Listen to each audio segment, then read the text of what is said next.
Move to strike the last. Gentlelady is recognized for 5 minutes. Thank you, Mr. Chairman. I just have two quick remarks. With all respect to my colleague from Michigan, on his comments about what bankruptcy judges can do, let me just say, I live in a whole house full of judges and attorneys.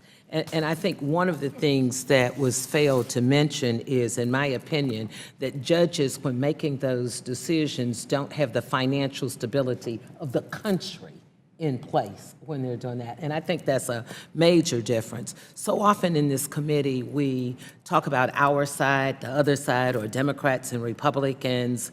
And I think this is another area that we can come together. And I'm so glad that my colleague introduced the Brookings article, which I had been reading this morning and dissecting. And I think it's very important to note for those who may not have had a chance to read it.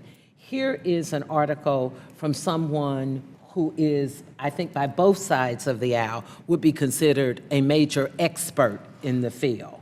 Someone who got his start looking at world issues when he worked for the Council of, as the Council of Economic Advisors, leaders for President Bush.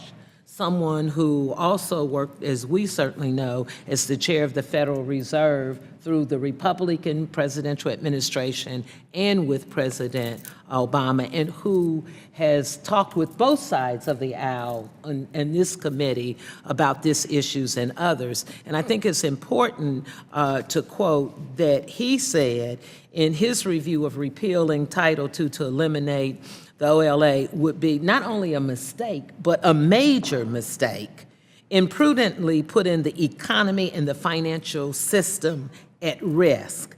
And I think it's very important for us to note that many of the things that was said, Mr. Chairman, by some of my colleagues on the other side of the aisle, which I have no reason to dispute, but when you have Bernanke, who I think has more experience in this particular area than us, and someone who I think brings Republican and Democratic views to this committee is certainly worth noting, and I suggest that the members read it. Thank you, and I yield back.